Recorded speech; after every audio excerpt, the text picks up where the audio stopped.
Namaku Safitri, aku anak kedua dari dua bersaudara. Kebetulan saya selama 2 bulan ini merawat ibu di rumah sebagai pasien isolasi mandiri untuk COVID-19.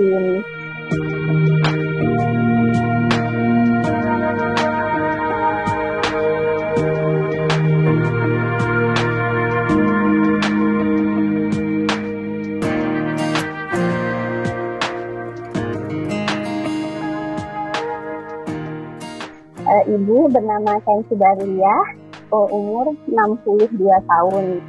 Jadi termasuk kategori lansia dan mempunyai resiko tinggi di COVID-19. Awal perjalanan saya merawat ibu di rumah itu memang cukup panjang. Jadi memang ibu itu baru pulang dari Jepang tanggal 15 sampai 22 Februari. Nah, gejala pertama itu di tanggal 9 Maret dan itu adalah demam tinggi dan agak lemah. Nah, pada saat itu kami langsung membawa mama ke rumah sakit swasta di dekat rumah. Mama baru dinyatakan panas atau demam itu baru 1 hari. Jadi dokter memutuskan untuk merawat ibu di rumah aja gitu. Terus dibekali dengan beberapa vitamin. Nah, tapi setelah itu pun tidak kunjung membaik. Jadi di tanggal 12 Maret, kami akhirnya mengambil inisiatif untuk cek darahnya mama. Nah, di cek darah mama itu ternyata dikatakan positif tifus.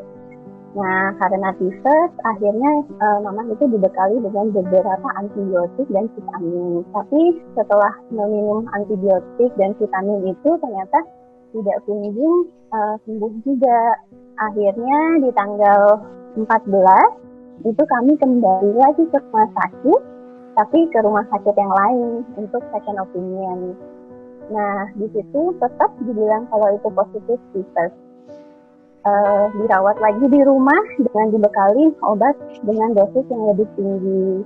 Nah, di tanggal 18 itu kami ingin konsultasi lagi ke poli-internis di rumah sakit swasta itu, tapi ternyata mama itu harus di screening COVID.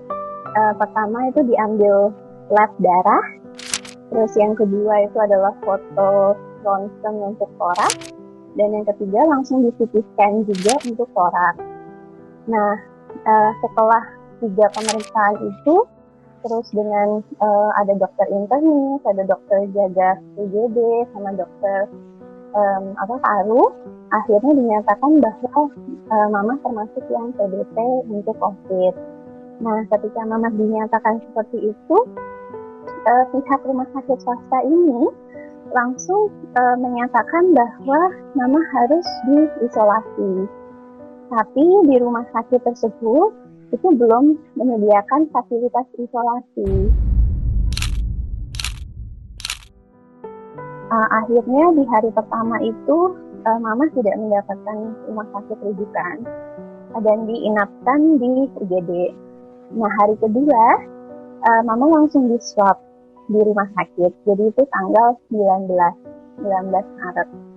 Tapi yang paling sedih adalah mama itu sempat dipindahkan ke kontainer yang dicat itu ditaruh di luar, yaitu ditaruh di parkiran.